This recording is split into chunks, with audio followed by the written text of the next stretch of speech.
मित्रांनो नमस्कार, राम राम, रामकृष्ण हरी. बघा, आजचा व्हिडिओ करायचा एक महत्वाचा उद्देश पण आहे आणि हा व्हिडिओ अतिशय महत्वाचा आहे.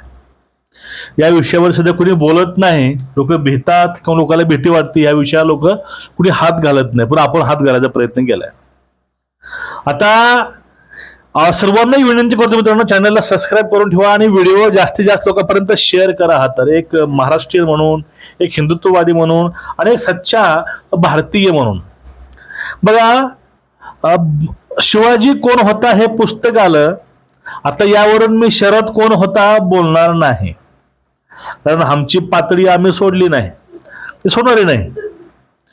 आता त्याहून पुढला विषय आहे ते म्हणजे बागेश्वर धाम महाराज ते काय बोलले, त्यावरती कॉन्ट्रोवर्सी झाली, त्यावरती आपल्याला काय नाही बोलायचं. ठीक आहे.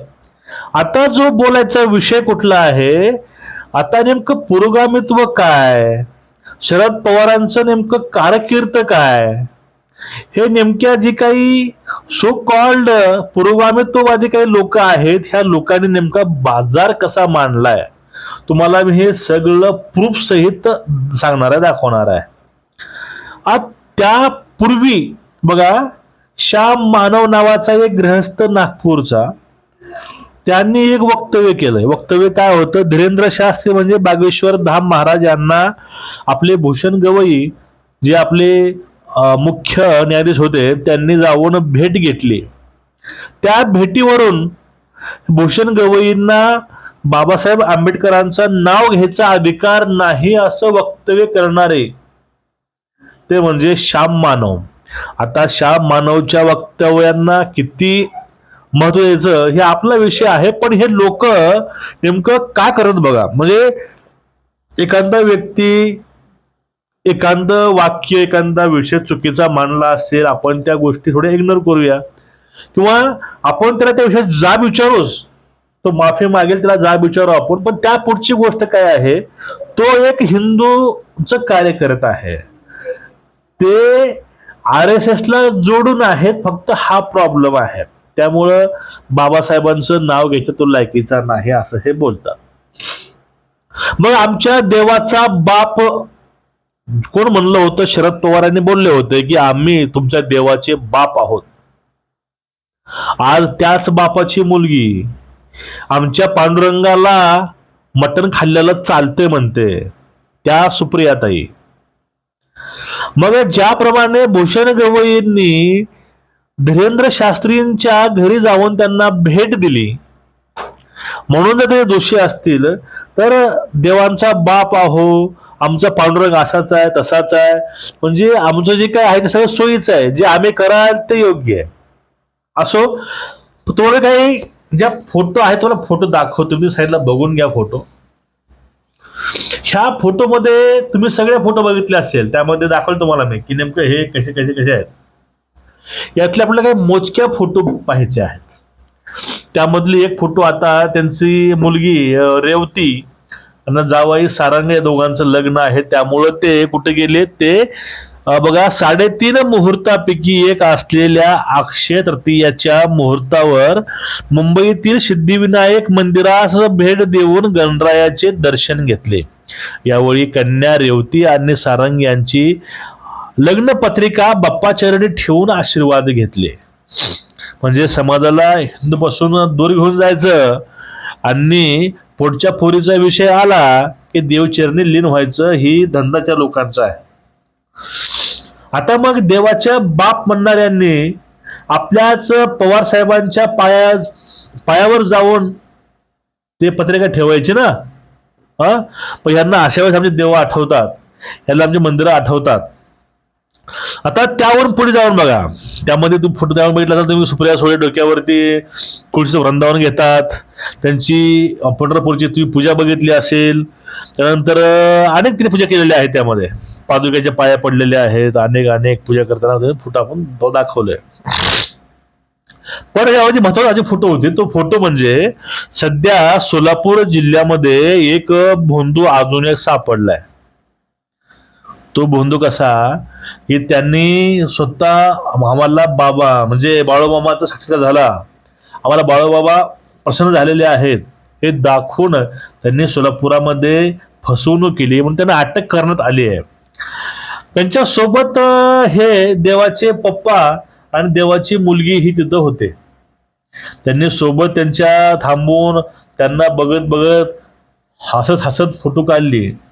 आता देवाचे पप्पाला हे शोभते का हो? म्हणजे जाऊन मुलगी जाऊन देवाच्या पाया पडते, पूजा करते, त्यांना शाल असेल, देवीची ओटी असेल, देवांचं काय असेल जाऊन ते करतात. मग अशा वेळेस यांना हे सगळं चालतं बरं का. एका फोटोमध्ये आहे की शरद पवारांनी फेटा बांधलेला आहे, वारकरी फेटा. म्हणजे काय काय सांगतो तुम्हाला मी, ते तुम्हाला सांगून आणि तुम्ही ऐकून या अशा गोष्टी आहेत. म्हणजे हे जे लोक करतात हे सगळं अतिशय उत्कृष्ट असतं, चांगलं असतं आणि तेच खरं समाजकारण आहे आणि तेच खरं पुरोगामित्व आहे. कधी हे शिवरायांना शिव्या घालतात, कधी शिवरायांना हे नाही ते नाही बोलतात, स्वतःलाच जाणता राजा म्हणून घेतात. त्यानंतर त्याहून पुढे झालं तर आमचे देवी देवता तर आहेतच उघडे शिवाय द्यायला. यांचेच संभाजी ब्रिगेडचे ते महाराव नावाचे ग्रहस्थ भरमंचावरून आमच्या स्वामीविषयी वाईट साईड बोलतात, रामाविषयी वाईट साईड बोलतात. ह्या सगळ्या गोष्टी पाहिल्या तर मग या लोकांना आमच्या देवी देवताचं नाव घ्यायचा अधिकार आहे का हो? आणि ह्या लोकांना हिंदू म्हणून घ्यायचा सुद्धा अधिकार आहे का? आता गोविंद पानसरे यांनी जे पुस्तक लिहिलंय शिवाजी कोण होता, आता नेमकं हे ते बघा त्या पुस्तकामध्ये काय लिहिलंय की आम्ही काही वाचलं नाही, वाचावं असं वाटतही नाही, त्याची गरज नाही. पण पुस्तकामध्ये काय आहे त्यापेक्षा आपण बोलताना कुणी असो, आपण एकेरी कुणाला ससा बोलत नाही. कारण तो आदर, तो मान आपली जीभ रेटतच नाही की आपण कुणाविषयी एकेरी बोलावं. आम्ही आमच्या व्हिडिओमध्ये सुद्धा शरद पवाराविषयी कधीच आम्ही एकेरी सुद्धा बोलत नाही.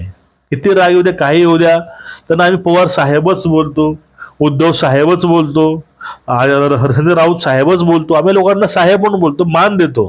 ही आपली संस्कृती आहे महाराष्ट्राची आणि आपण हे संस्कृती विचारात घ्यावी लागते मित्रांनो.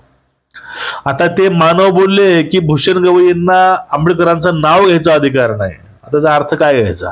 म्हणजे आंबेडकर म्हणजे जे कोणी देवीदातांचा, संतांचा कोणी नाव घेत असेल, कोण पूजा करत असेल तर यांना तो अधिकार नाही बाबासाहेबांचं नाव घ्यायचं. म्हणजे बाबासाहेब ह्या सगळ्यांच्या विरोधामध्ये होते का? इथं हा एक मॅसेज जातो बाहेर. मग ह्या सगळ्या गोष्टी अशा बघितल्या तर आम्ही देवाचे बाप आहोत ह्या सगळ्या गोष्टी बोलणारे, हिंदूंना ह्या सगळ्यापासून दूर घेऊन जाणारे, तोडणारे शरद पवार साहेब आणि त्यांच्या कुटुंबाला हा अधिकार आहे का? जे तुम्ही आता फोटोमध्ये बघितलाय, त्या पूजा, त्या अर्चना, त्या सगळ्या गोष्टी, याचं तुम्ही उत्तर खाली कमेंटमध्ये द्या. तुम्ही खाली सांगा की बाबा हे कसं चाललंय, काय चाललंय, आपण कुठल्या युगाकडे घेऊन चाललो आपल्या लोकांना, आपल्या मुलांना, आपल्या पिढींना.